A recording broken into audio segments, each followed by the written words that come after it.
Base costing ini sangat banyak sekali diterapkan ya pada saat ini, baik itu pada rumah sakit gitu ya, baik itu pada perusahaan gitu ya.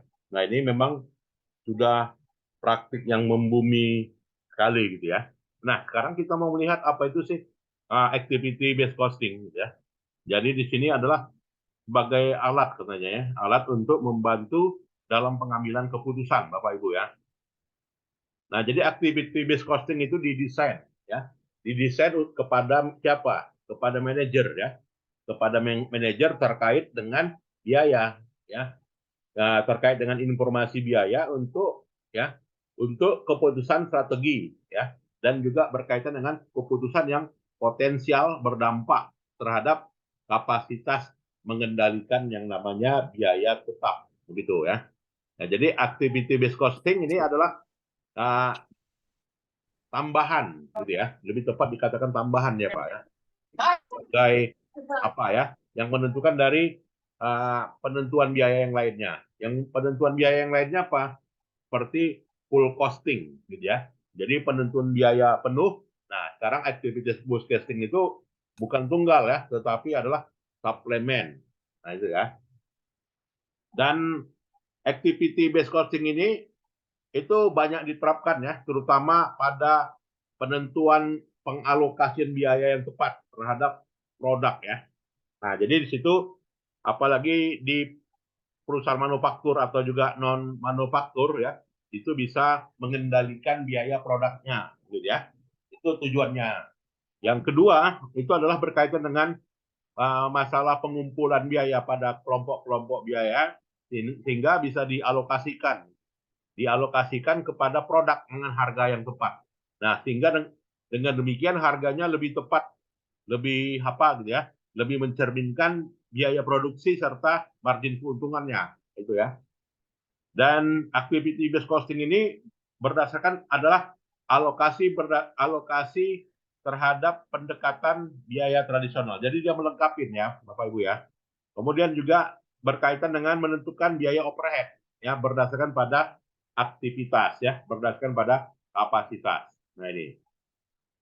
Nah, jadi activity based costing itu berada pada level seluruh biaya ya untuk menentukan pengalokasiannya pada level yang kompleks, baik itu di sisi apa ya, penentuan biaya overhead ya, penentuan biaya overhead per departemental gitu ya. Nah, lebih tepat demikian gitu ya. Nah, kalau penentuan biaya overhead yang disebut dengan plan wide overhead rate ya, di sini yang dikatakan dengan plan wide overhead rate itu adalah biaya tenaga kerja langsung gitu ya. Jadi biaya tenaga kerja langsung dialokasikan berdasarkan pada hubungannya ya, hubungannya dengan apa ya, hubungannya dengan biaya tenaga kerja itu secara langsung yang bukan overhead gitu ya. Nah, kalau kita lihat di sini ya penentuan tarif gitu ya, penggunaan tarif per departemen itu bagaimana caranya? Nah, untuk penentuan tarif per departemen ya itu dilakukan dengan langkah ya pada banyak perusahaan ya itu menentukan biaya departemen overhead rate-nya ditentukan dari 3 faktor yaitu departemen finishing, departemen painting, departemen shipping total gitu ya. Maka itulah namanya biaya per departemennya. Sehingga dapat ditentukan tarif per departemennya secara secara menyeluruh dan dialokasikan kepada biaya tenaga kerja langsung, ya biaya bahan baku langsung, dan juga biaya overhead. Baik itu pada departemen 1, departemen 2, maupun juga departemen 3. Jadi harga yang tercermin pada produk memang hasil dari alokasi ya biaya tenaga kerja langsung, biaya overhead, dan juga biaya bahan baku tidak langsung pada masing-masing departemen. Nah, sehingga lebih fair gitu ya pengalokasian biayanya. Nah, jadi di situ kita lihat pengalokasian biaya per departemennya ya berdasarkan pada kelompok-kelompok biaya tersebut ya. Lantas bagaimana kalau terkait dengan apa ya biaya idle capacity, gitu ya. Artinya kapasitas biaya di bawah kapasitas biaya secara menyeluruh, gitu ya. Nah, baik pada pendekatan tradisional, gitu ya, dan juga pendekatan ABC, gitu ya, maka penentuan biaya overhead-nya didasarkan pada aktivitas anggaran kalau secara tradisional, gitu ya. Nah, sehingga hasilnya adalah biaya overhead itu adalah uh, ada yang digunakan, ada yang tidak digunakan, ya, unused, unhired, ya, atau juga disebut dengan idle. Nah, kalau ABC nggak ada yang nggak bisa dialokasikan. Jadi biaya per produk sudah ditentukan, ya, dari masing-masing aktivitas yang digunakan. Jadi not for the cost of capacity they don't use, ya. Jadi nggak ada biaya yang tidak digunakan seiring dengan kapasitas penggunaannya. Jadi memang udah dialokasikan, ya. Nah, itu kelebihan dari ABC. Kalau tradisional ada yang tidak teralokasikan karena dikumpulkan secara menyeluruh, gitu ya. Nah, dalam mendesain ABC, gitu ya, itu yang paling penting apa? Pemicu biaya, ya. Jadi objek biaya.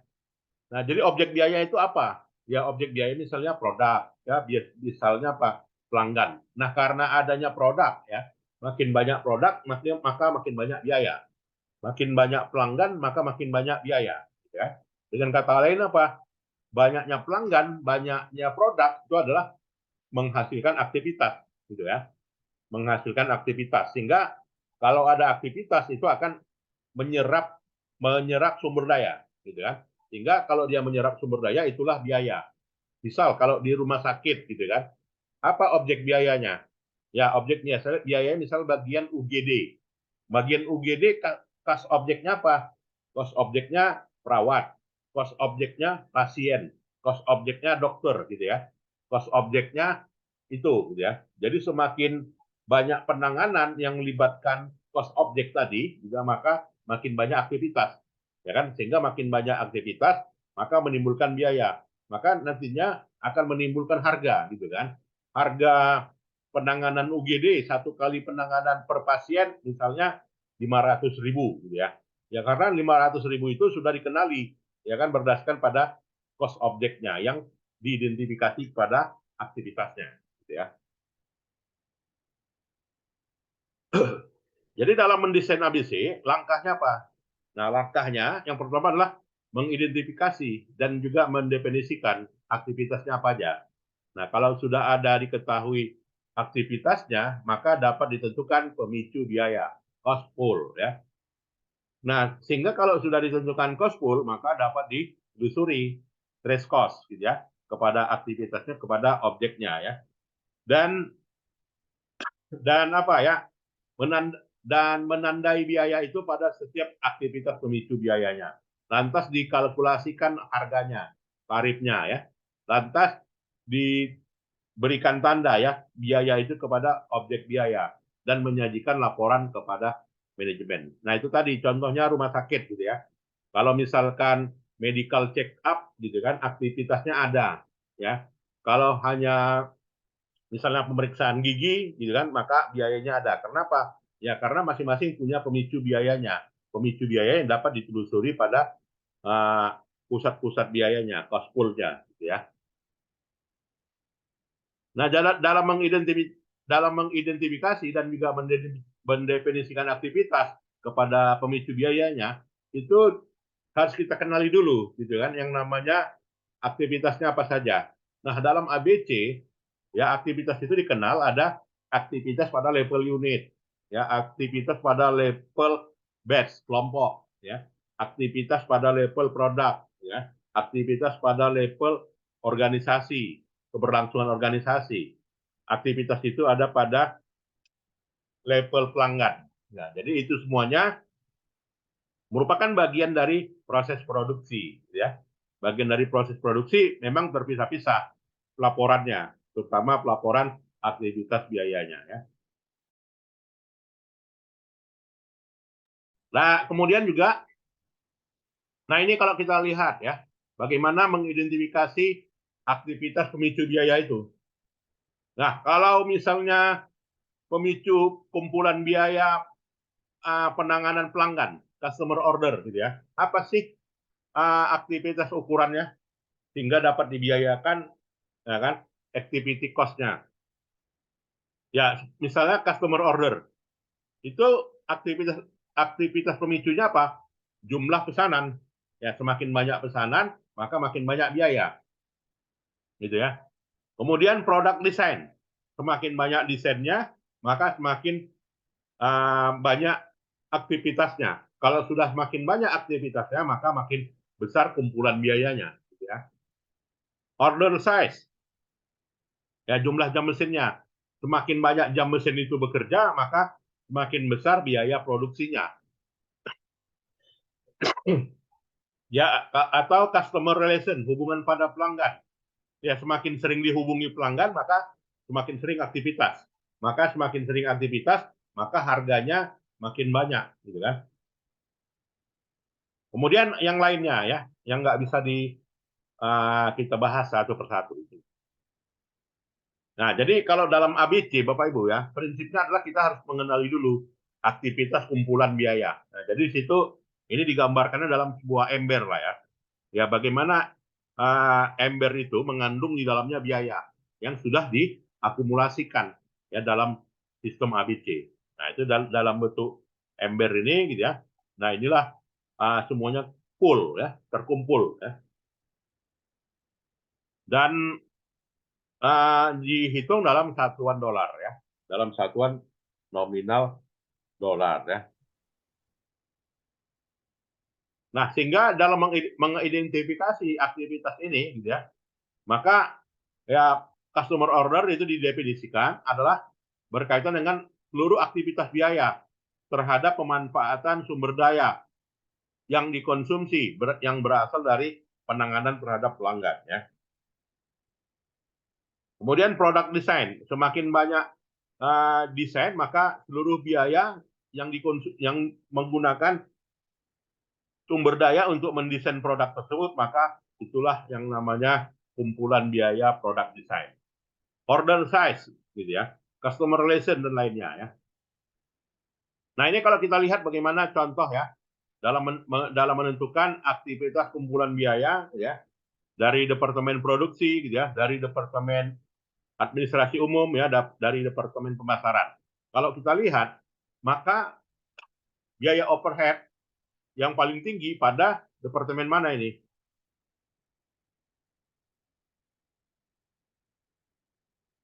Departemen produksi udah jelas ya, karena dia menghasilkan 1 juta, ya kan? Menghasilkan 1 juta dibanding dengan departemen umum dan administrasi hanya 510. Yang bekerja di kantor itu ya, aktivitasnya masih kalah dengan bagian produksi. Atau juga bagian pemasaran masih kalah aktivitasnya dengan bagian produksi. Maka dapat ditentukan departemen produksi itu merupakan kumpulan biaya yang terbesar dibanding dengan departemen yang lainnya. Nah, itu ya. Dari total biaya 1850 ini. Lantas, secara klasik kita akan distribusikan terkait dengan sumber daya yang sudah dikonsumsi dari masing-masing aktivitas. Misal, gitu ya. Misal dari departemen produksi tadi, yang tadi katanya menghasilkan 1 juta, gitu ya. Nah, dari 1 juta itu dibagi, ya, dibagi kemana konsumsi penanganan pelanggan, berapa ke penanganan pelanggan, 25%, ya, kepada produk desain 40%, kepada jumlah ukuran pesanan 20%, hubungan dengan pelanggan 10%, yang lainnya 5%, total 100% ya. Itu merupakan yang namanya indirect factory wage ya, 500.000. Jadi indirect factory wage ya atau upah tenaga kerja tidak langsung itu lebih banyak dikonsumsi dalam produk desain dibanding dengan uh, order size atau juga customer order ya. Nah, jadi ini yang kalau secara eksternal nggak ada di laporannya kepada pemegang saham ya. Kalau kita di laporan keuangan konvensional kan dia total aja.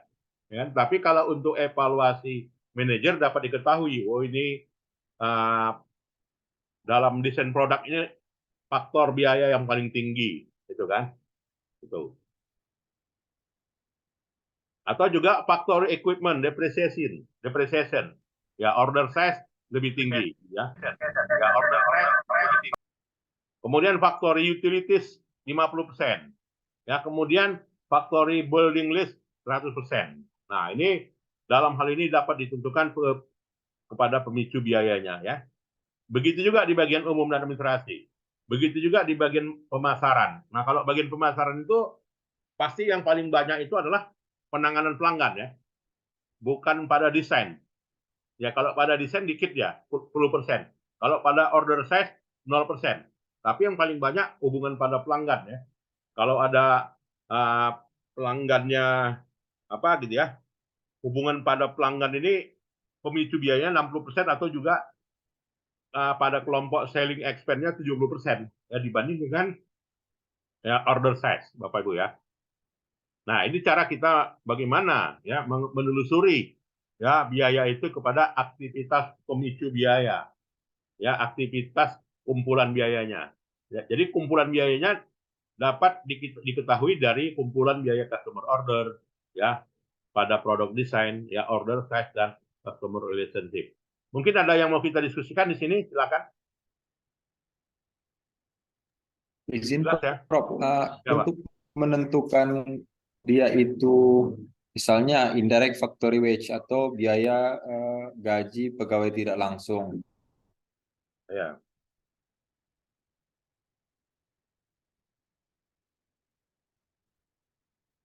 Kita mengetahui ya,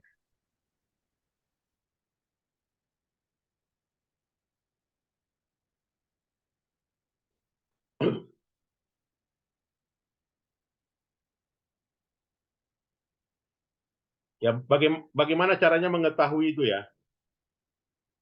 Ya, indirect factory apakah wage, itu merupakan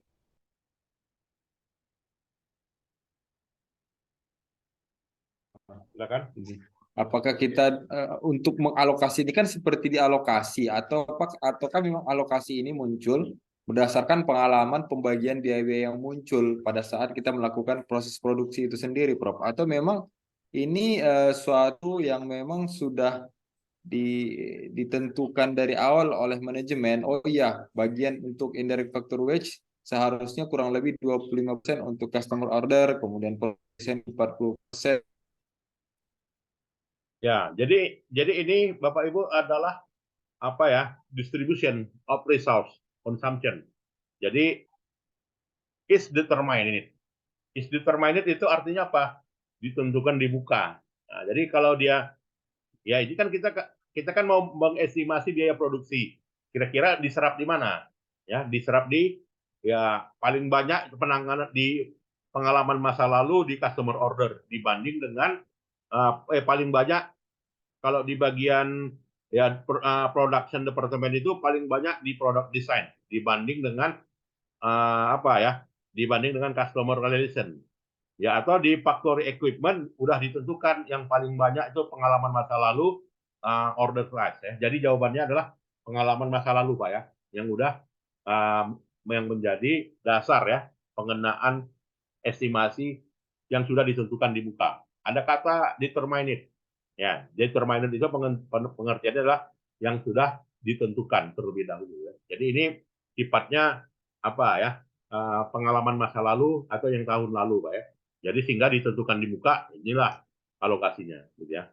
Jadi nanti tinggal kita analisa aja variannya, ya, varian realisasi mana yang paling banyak diserap, gitu ya. Maka dapat nanti perhitungan variannya, ternyata kita ada penghematan, kita ada pemborosan, gitu ya. Nah, dapat dievaluasinya ke sana. Oke, ya. Nah, sehingga kalau ditentukan udah dapat persen lah tadi ya, langsung dipersenkan. Jadi yang 500.000, yang 500.000 tadi 25%. 25% dari 500, 125 katakan ya. Oke. Yang 300, berapa persen tadi? Misalnya 20%. 20% dari 300, maka jumlahnya 60 misalnya ya. Nah, ini ya perhitungannya. Kemudian factory utilities. Nah, dapat ditentukan factory utilities itu ya dengan rumus ini. Ya, cukup jelas Bapak Ibu? Nah, jadi kalau tadi persennya ini dalam bentuk rupiahnya udah ya. Nah, kalau sudah didapatkan, maka dihasilkan sebagai berikut. Ya, jadi kumpulan biayanya inilah dia, kumpulan biayanya. Jadi kumpulan biaya customer order menyerap 315, ya produk desain menyerap 257, ya kan order size menyerap 380, ya hubungan pada pelanggan 367 dan lain-lainnya 490. Dengan kata lain apa artinya? Ya berarti ada aktivitas lainnya yang yang merupakan penyerap biaya yang besar. Apa itu other? 490 dari biaya produksi secara menyeluruh. Oke. Nah, jadi dari seluruh aktivitas pemicu biaya, aktivitas lainnya ternyata yang lebih besar dibanding dengan aktivitas pelanggan, aktivitas produk, aktivitas hubungan pelanggan. Ada yang mau kita diskusikan di sini? Silakan. Ya, jadi sudah cukup jelas ya, Bapak Ibu. Jadi di sini bagaimana kita menelusuri ya biaya pada pemicunya. Nah, bagi keputusan nanti apa yang harus dilakukan? Ya, kalau aktivitas, tolonglah kita kurangi aktivitas, misalnya aktivitas lainnya ini hingga nanti apa gitu ya, bisa diperkecil gitu ya. Ya artinya aktivitas ini memberikan kontribusi yang signifikan terhadap penentuan produk. Ya dengan kata lain seperti itu ya Bapak Ibu. Dibanding dengan aktivitas desain. Nah, jadi dalam industri yang sama, apakah sama hal ini gitu ya? Apakah sama hal ini? Misalnya harga kendaraan, ya kan? Kenapa harga kendaraan misalnya harganya bisa 400 juta? Apakah memang disumbang oleh desain produk? Ya, apakah disumbang oleh order size atau yang lainnya? Gitu kan? Nah, jadi dapat kita telusuri ternyata besarnya adalah other. Other itu apa? Pajak. Ya kan? Maka pajaklah karena ada PPNBM 100%, maka itulah pemicu biaya yang besar kan, harga sebuah kendaraan. Nah, kalau di bahasa lainnya demikian gitu kan. Sementara dari sisi desain dikit ya, dari sisi order size kecil gitu ya. Jadi yang aktivitas yang lainnya yang besar. Ya, kalau di Indonesia ya, tapi kalau di misalnya di Thailand, ya kenapa industri otomotif pindah ke Thailand? Ya, karena di sana ya ordernya tidak besar dibanding Indonesia misalnya.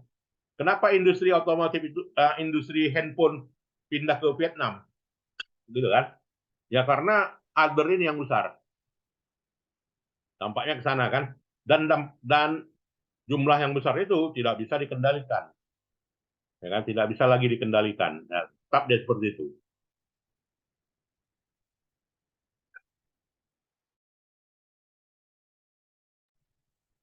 Ya, kemudian hitunglah tarif. Ya dalam menghitung tarif, pendekatan ABC, gitu ya, itu menggunakan kumpulan biaya tadi. Ya, kalau di customer order ada 1.000 pelanggannya ya. Ada 200 desainnya ya. Ada 20.000 jam kerjanya ya. Ada 100 orang pelanggannya.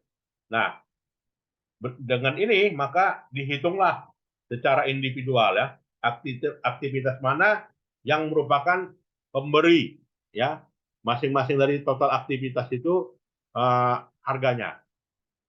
Ya, jadi dengan kata lain kita hitung ya dari aktivitas penanganan pelanggan tadi ada 1.000 order ya, maka 1.000 order 315 dibagi 1.000, 315 per ordernya ya.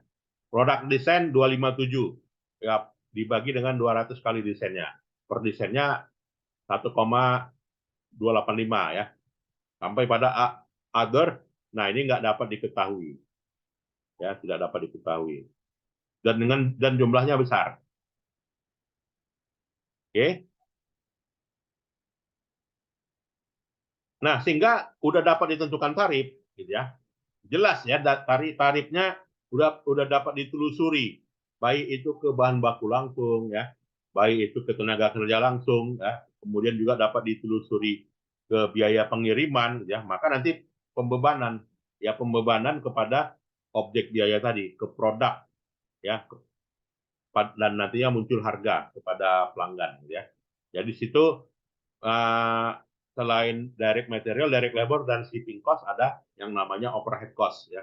Jadi overhead cost dialokasikan kepada berdasarkan pada alokasi tahapan penanganan pelanggan, customer order, ya product design sampai yang lainnya. Ya, setelah tahap pertama, tahap kedua.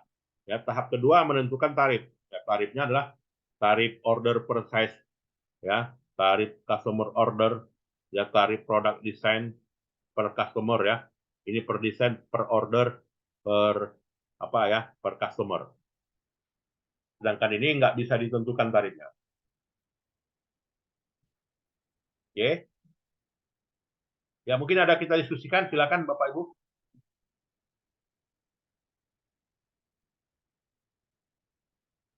Ya, berikutnya ya setelah menentukan apa ya biaya kepada objek biaya ya maka dapat ditentukan standar ya. Standarnya adalah untuk penanganan pada 400 unit order ya itu dengan pemisahan 2 kali ya. Kemudian untuk selling price masing-masing selling price itu 34. Untuk direct material masing-masing 210. Untuk shipping cost 180 ya. Nah, ini pada apa ya? Untuk custom compact housing gitu ya. Pada fase pendesainan tarifnya ini. Ya pada standar Steinhausen ya tarifnya ini. Oke. Nah, jadi dengan berdasarkan tarif itu gitu ya, maka di level pelanggan gitu ya, biaya itu apa ya, dilihat ya secara langsung ya, yang berhubungan dengan produk ya, yang berhubungan dengan produk sebagai berikut. Nah, sehingga laporan manajemen yang dihasilkan sebagai berikut ya. Dengan kata lain, di standar sanction kita dapat margin. Ya, di custom compensation kita nggak dapat margin alias merugi. Nah, keputusannya itu. Jadi dapat diketahui setiap dari menghasilkan produk, gitu kan, margin keuntungannya dapat diketahui. Ini untung, ini tidak untung. Ya, ternyata hasilnya di customer compass housing tidak untung. Ya, Bapak Ibu. Ya, rugi dia pengalokasian biayanya. Dengan harga jual gini. Dampak lainnya apa? Harganya lah kalau mau dinaikkan. Ya, untuk custom compass housing ada kenaikan harga supaya dapat menutupi kerugian-kerugian dari fase produksi karena adanya pemicu biaya yang tadi yang sudah diidentifikasi. Cukup jelas? Ya kalau di standar sanction ya penyajian laporan internalnya untung, maka nggak perlu naik tarif produksinya, naik tarif harganya ya. Nah ini jadi ini dalam kurung dia rugi, ini tidak ada dalam kurung untung ya, Bapak Ibu ya. Berarti Prof, kita Ya, itu di ABC ini menghitung overhead yang berkaitan dengan produk yang akan kita jual ya Prof. Selain memang direct material, direct labor sama shipping cost-nya Prof. ya. Jadi Pak lebih lebih tepat kita menelusuri ketepatan biaya itu dialokasikan, ya kan? Biaya itu dialokasikan udah tepat, katakanlah udah tepat ya. Baik itu kepada unsur biaya overhead atau juga non overhead. Nah, sekarang harganya. Jadi harga jual kita layak enggak? Menutupi enggak dari alokasi biaya yang sudah dialokasikan di trace kepada produk? Ya, ternyata harganya kan ini kan sebagai alat evaluasi ya kepada manajemen. Maka manajemen akan ambil keputusan, oh udah, kalau memang demikian, maka salesnya kita naikkan harga ya, kita tingkatkan. Ya, kita tingkatkan ya naikkan kalau naik harganya 10 per unit, maka apa yang terjadi? Yang terjadi kita dapat margin untung. Ya, sedangkan di fase produksi standar sanction gitu kan? Itu nggak perlu kita naikkan produknya, gitu ya. Jadi udah tepat. Nah, kira-kira ABC itu gunanya adalah bagaimana mengalokasikan biaya secara tepat, tidak pukul rata, ya. Tidak pukul rata per departemen, per produk. Itu maksudnya, Pak Ibu. Ada yang lainnya kan yang tidak seperti ini. Misalnya apa? Misalnya itu tadi penentuan alokasi tradisional. Kalau alokasi tradisional itu standar standar taxation dengan custom compact housing itu total aja dibuatnya. Jadi nggak ada pemisahan mana harga margin standar taxation dengan custom housing. Sehingga nanti hanya muncul laba, ya kan, laba kotor. Jadi laba kotornya tidak dialokasikan kepada masing-masing dari aktivitas produksinya. Itu pendekatan biaya tradisional, ya. Jadi ABC itu gunanya adalah ya benar-benar memang mencerminkan harganya, gitu kan. Misalnya rumah sakit, gitu kan, rumah sakit itu udah full itu menggunakan ABC. Kenapa demikian, gitu kan? Misalnya, bagaimana supaya penanganan seorang pasien itu, gitu ya? Kenapa dia seorang pasien itu dapat tagihan misalnya 100 juta? Ya, karena makin makin banyak datang perawat ke ruangan, semakin banyak kunjungan visiting dokter, semakin banyak penanganan misalnya pada saat pemberian obat, gitu ya. Maka apabila itu betul diidentifikasi, maka harganya memang mencerminkan. Jadi memang penanganan IGD misalnya. Kalau dulu ya secara tradisional penanganan IGD misalkan penanganannya 1.500.000 gitu ya. Walaupun banyak aktivitas di dalamnya ya, tetap 1.500.000.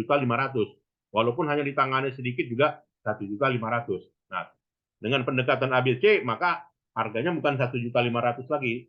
Ya, setelah dapat menelusuri kepada kumpulan biayanya, sehingga dalam menentukan kumpulan biaya dapat tarif, gitu ya, tarif per aktivitas. Nah itu ya, ABC itu gunanya itu. Nah, kemudian juga analisa per pelanggannya ya. Jadi analisa per pelanggannya dapat ditentukan dari ini gitu ya. Produk marginnya standar sanction itu 5.030. Custom compact housing net rugi tadi ya, merugi. Sehingga pada aktivitas produk desain masih tetap untung ya. Dan keuntungan ini disumbang oleh margin dari standar sanction gitu ya. Nah, dapat ditentukan demikian. Nah, kalau dengan pendekatan traditional cost accounting gitu ya, dan bahwasanya ternyata di standar sanction di sini produk marginnya yang merugi. Ya karena adanya manufacturing overhead yang lebih besar. Ya karena apa ya? Manufacturing overhead tadi terhadap apa ya? Predetermined manufacturing overhead rate ya dapat dinilai sebesar 10.000 ya. 10.000. Nah, jadi dengan kata lain inilah ya bedanya Bapak Ibu, perbedaan antara ABC dengan pendekatan tradisional ya. Bahwasanya pendekatan tradisional ya itu pada level kelompok ya atau level biaya produk itu ditentukan dengan menggunakan pendekatan pengalokasian secara ordinary shift overhead cost ya. Jadi hal yang biasa berdasarkan pada volume produknya ya. Jadi volume produk yang dihasilkan dari per kelompok, baik itu volume yang tinggi maupun juga volume yang rendah. Nah, kalau dengan pendekatan ABC gitu ya, ABC dalam hal ini baik pada proses manufacturing atau juga non manufacturing gitu ya, maka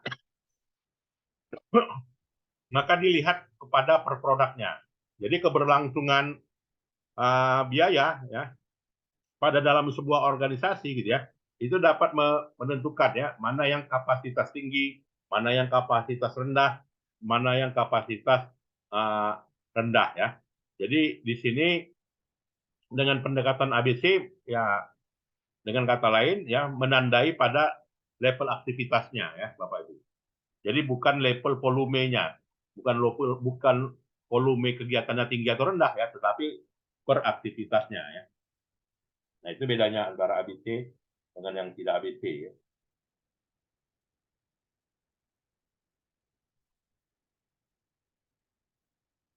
Oke ya, jadi dengan ABC di sini ya dapat mengidentifikasi gitu ya area-area mana yang punya benefit ya, punya benefit untuk dapat terus ditingkatkan.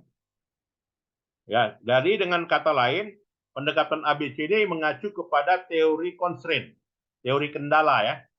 Nah, di mana setiap dari level produksi itu memiliki apa ya, beberapa hal-hal yang dianggap kuat ya untuk mencapai target di area itu yang di dalam organisasi itu sehingga dapat ditingkatkan ya benefitnya lebih tinggi lagi. Dan pendekatan ABC di sini gitu ya. Kalau untuk di level kepentingan eksternal bagaimana ya? Jawabannya adalah ABC itu tidak digunakan untuk kepentingan eksternal ya, tapi lebih cenderung untuk evaluasi internal aja. Kalau external report yaitu namanya laporan keuangan gitu ya. Tapi kalau external report ya laporan ABC yang tadi itu nggak digunakan ya. Nggak sampai kepada pemegang saham, Bapak Ibu ya. Hanya kepada manajer aja, manajer produksi, manajer pemasaran, manajer apa ya, manajer umum gitu ya. Nah ini. Dan ABC itu does not conform to GA. Ya, artinya ABC itu tidak selalu berdasarkan standar SAK ya atau IFRS. Dan auditor ya dapat apa ya, mengidentifikasi secara subjektif ya bagaimana pengalokasian proses itu dengan melakukan wawancara ya. Jadi dengan wawancara dapatlah bisa dikenali ya aktivitas mana pemicunya ya.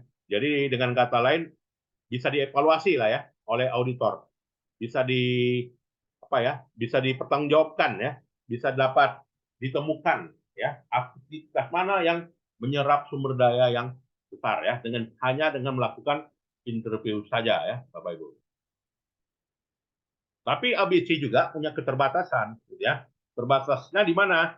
Ya ABC sistem itu adalah apa ya? Secara substantif gitu ya. Itu terhadap suatu sumber daya di mana keakuratannya meningkat gitu ya, tetapi harus di apa ya di apa namanya harus ditindaklanjuti juga ya dengan peningkatan biaya ya. Jadi memang linear ya antara benefit yang mau diambil dengan uh, karena udah pasti ya butuh waktu, butuh tenaga gitu kan, butuh survei ya sehingga biaya juga tingkat kan. Berarti linearitas antara keakuratan maka linear juga dengan biayanya.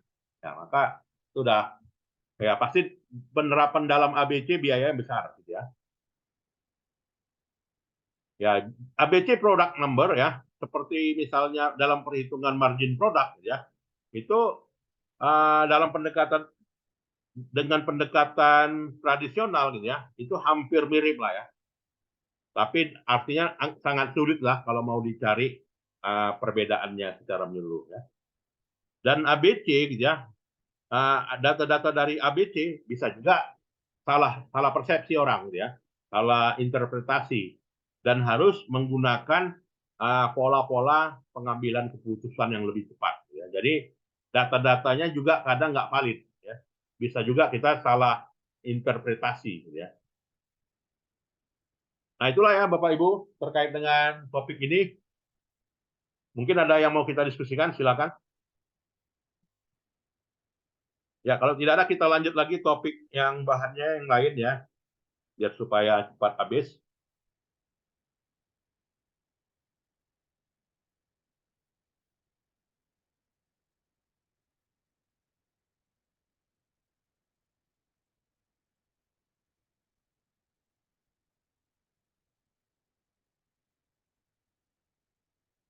Ya, berikutnya kita melihat Bapak Ibu adalah profit planning. Nah, jadi kalau tadi adalah perencanaan produksi gitu ya, pendekatannya adalah pendekatan ABC. Nah, sekarang bagaimana perencanaan profit gitu ya. Nah, dalam perencanaan profit di sini tidak lepas dari fungsi manajemen itu sendiri ya, POAC gitu ya. Planning, organizing, actuating, and controlling. Jadi pada fase perencanaan termasuk adalah mengembangkan tujuan ya dan juga menyajikan varian anggaran.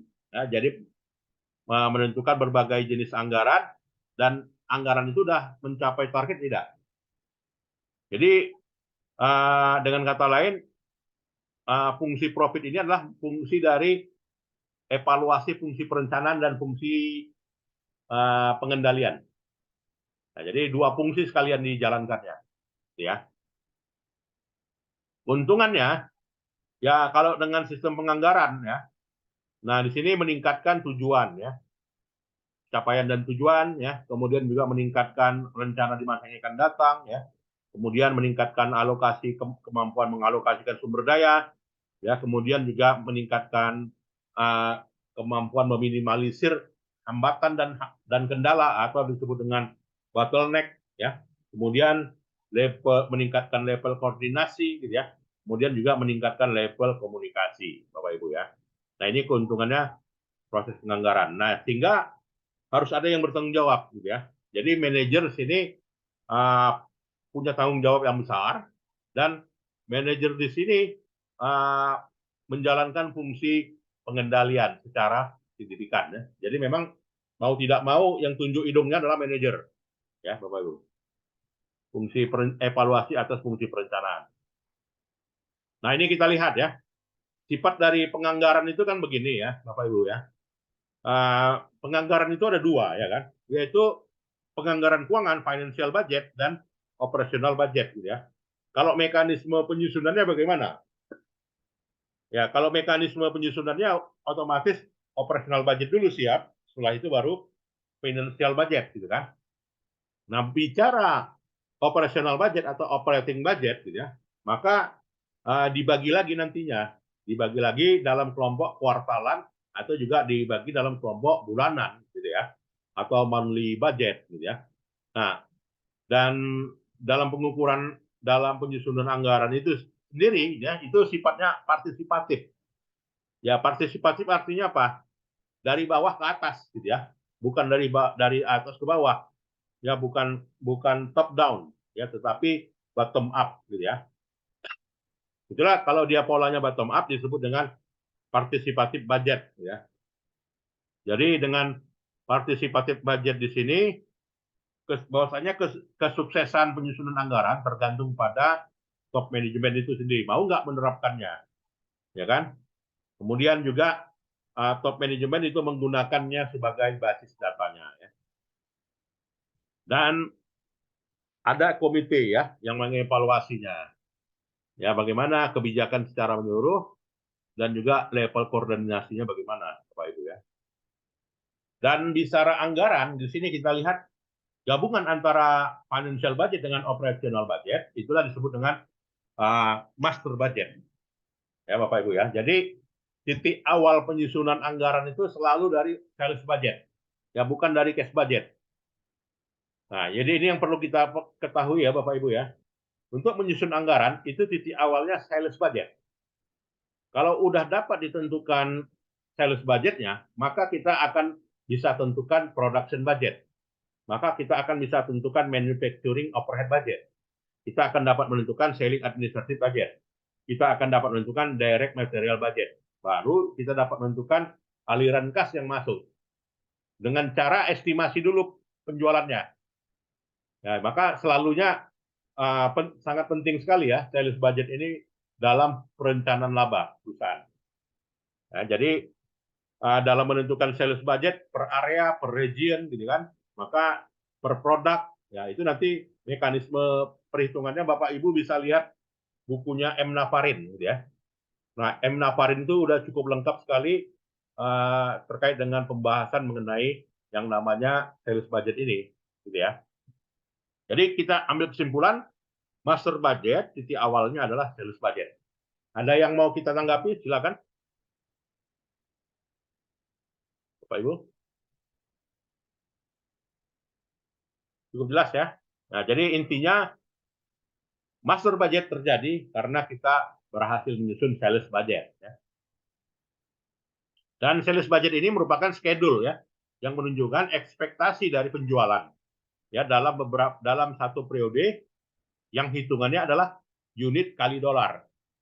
Ya, berapa unit yang dijual, berapa harga jualnya ya per dolarnya atau per satuan moneter lainnya.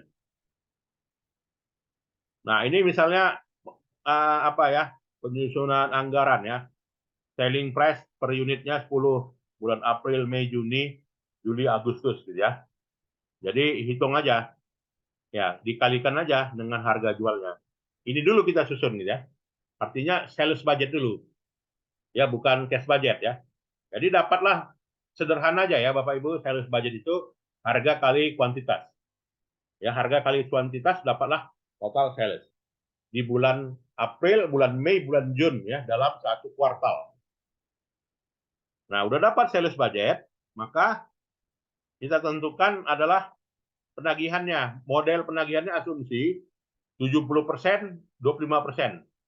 70% harus bayar. Sisa 25% di bulan berikutnya. 5% nggak tertagih. Ya, kalau kebanyakan sekarang nggak ada lagi apa ya.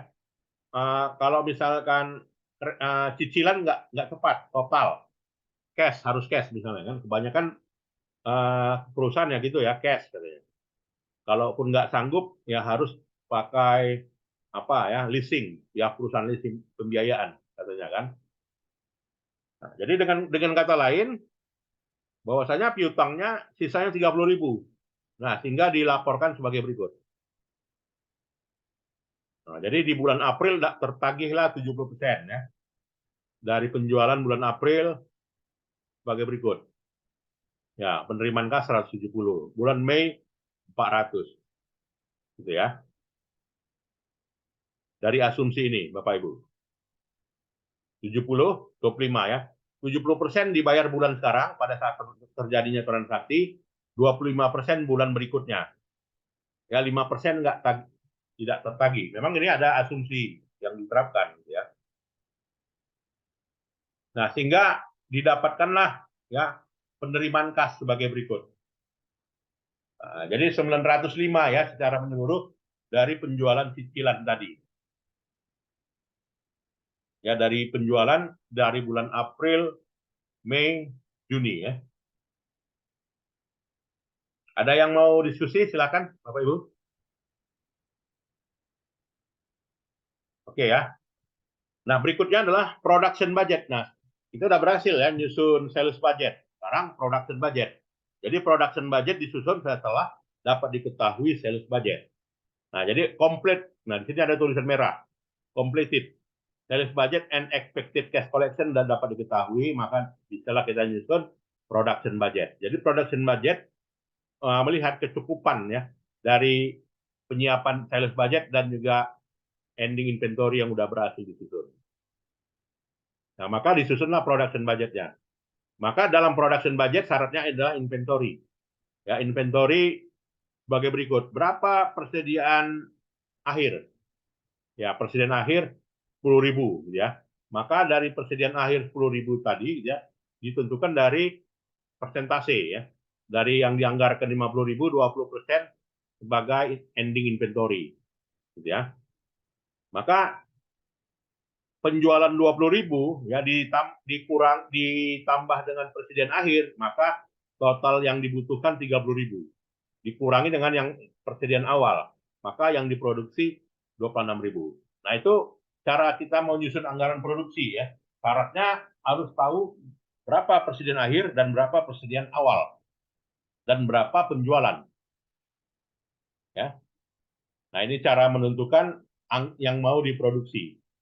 Jadi yang mau diproduksi penjualan ditambah persediaan akhir, dapatlah persediaan yang kebutuhan yang mau diproduksi dikurangi dengan persediaan awal, ya kan? Maka dapatlah jumlah yang mau diproduksi.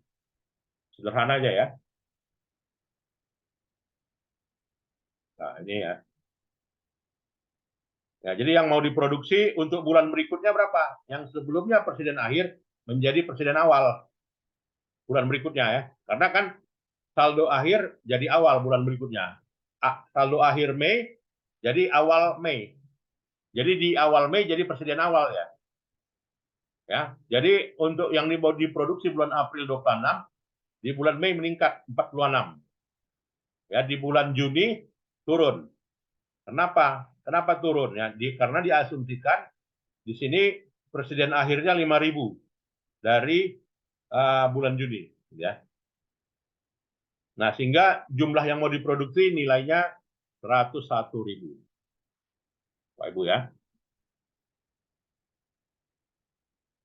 Oke. Nah, setelah itu dirinci lagi. Yang mau diproduksi bahan bakunya berapa, tenaga kerjanya berapa, overhead-nya berapa. Maka dapat kita tentukan sebagai berikut. Untuk kebutuhan bahan baku disajikan sebagai berikut ya, dengan asumsi ini. Ya, dengan asumsi sebagai berikut. Ya, kebutuhan bahan baku dari jumlah yang mau diproduksi 26, harga per unitnya 5, jumlah yang mau diproduksi 130. Persediaan akhirnya 23, yang dibutuhkan 153. Kurang persediaan bahan baku awal, dapatlah material yang dibutuhkan. Material yang dibutuhkan 140. Ada yang mau diskusi? Silakan, Bapak Ibu.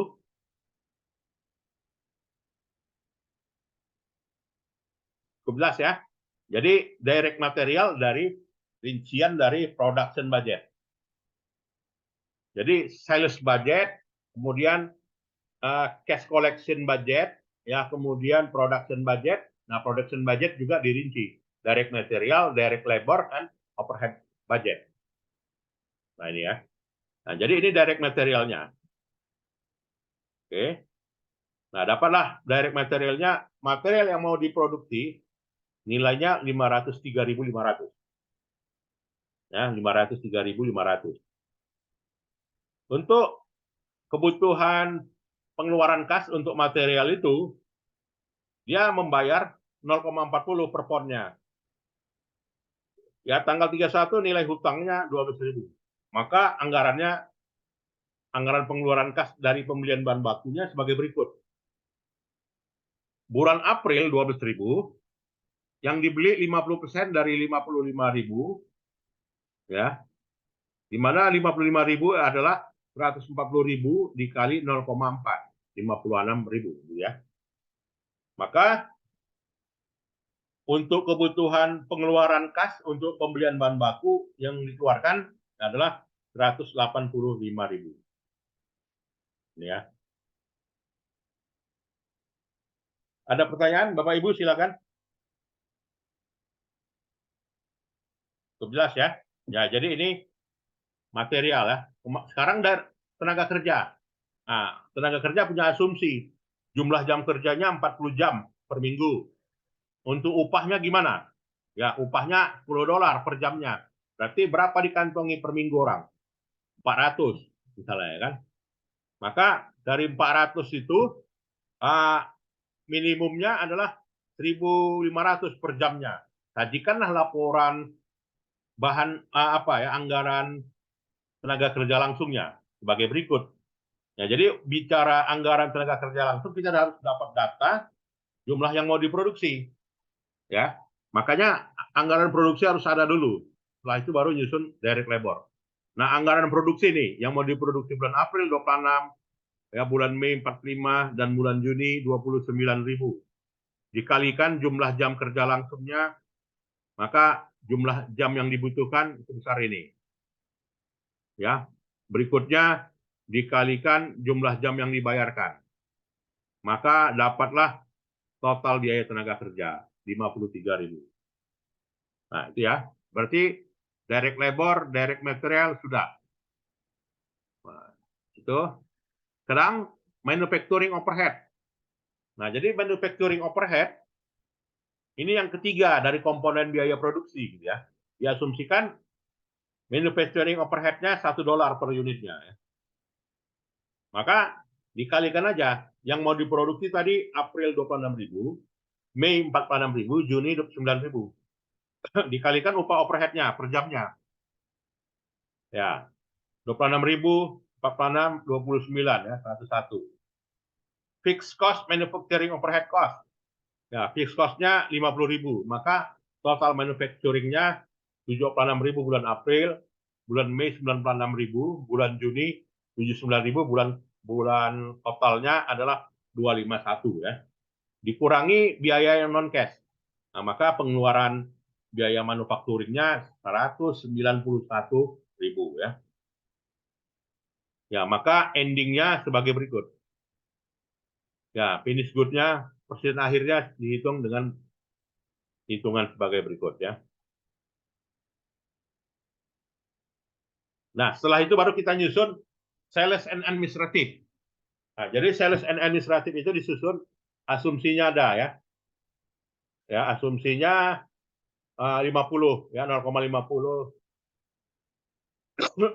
Nah, makanya sini selling and administrative expense di sini ya itu harus dapat diketahui dulu Bapak Ibu ya, yang namanya anggaran penjualannya.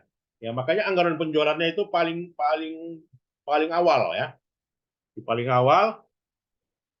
Nah, ini anggaran penjualannya udah disusun, selling administratifnya 0,5.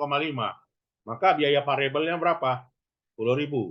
Biaya tetapnya berapa? 70.000. Total biayanya berapa? 80.000. Dikurangi aktivitas non cash 10.000. Totalnya 70. Oke, Bapak Ibu. Nah, jadi total selling administrative expense-nya 230. Nah, sekarang anggaran kas. Berapa yang mau didapatkan?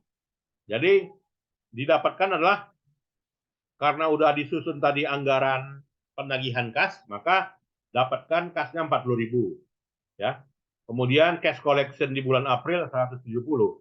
Dikurangi dengan pengeluaran bahan baku, pengeluaran tenaga kerja, pengeluaran biaya manufacturing, ya, pengeluaran apa ya, biaya administrasi penjualan ya. Dapatlah total ya pengeluaran kas 230.000 dikurangi dengan pengeluaran yang setara ya, ada 20.000. Nah, sehingga anggaran kas yang disusun sebagai berikut ya. Jadi akan ada cash masuk ya senilai 45.000 ya, dari bulan April negatif ya, bulan Mei positif, bulan Juni positif ya.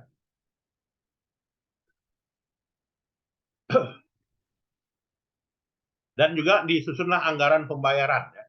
Karena kan bahan baku nggak tunai ya kan, kredit, pinjaman ya. Maka ada disusun anggaran tersebut ya.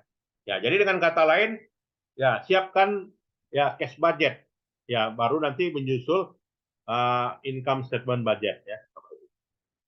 Nah, jadi income statement budget dapat diketahui laba atau ruginya ya setelah disusunnya anggaran penjualan gitu ya, anggaran produksi, anggaran sales administratif, baru dapat ditentukan net income ya. Nah, itulah yang dalam hal ini kita sebut dengan master budget ya, Bapak Ibu. Ada yang mau menanggapinya? Silakan Bapak Ibu. Itulah runtutannya ya, yang disebut dengan master budget. Ada? Ya, kalau tidak ada juga waktu juga kita sudah apa ya, sudah pas gitu ya. Itu sajalah ya, saya kira pertemuan kita di sore hari ini ada 2 slide sudah kita bahas ya, chapter 8 dan juga 9 ya. Jadi nanti setelah Lebaran kita masuk pada topik slide chapter 10 ya, Bapak Ibu. Baik, saya kira itu saja. Saya kira pertemuan kita, dan nanti videonya saya share ya kepada Bapak Ibu untuk diulang kembali dan mohon di subscribe ya. Ya, terima kasih. Selamat sore. Assalamualaikum warahmatullahi wabarakatuh. Selamat berbuka bagi yang berbuka ya, dan juga selamat Hari Raya Idul Fitri ya bagi yang merayakannya. Ya, terima kasih. Selamat sore dan boleh meninggalkan ruangan, Bapak Ibu. Terima kasih, Prof. Ya, sama-sama. Terima kasih. Terima kasih, Prof. Terima kasih, Prof. Selamat hari. Selamat Hari Raya ya Idul Fitri. Mohon maaf lahir dan batin.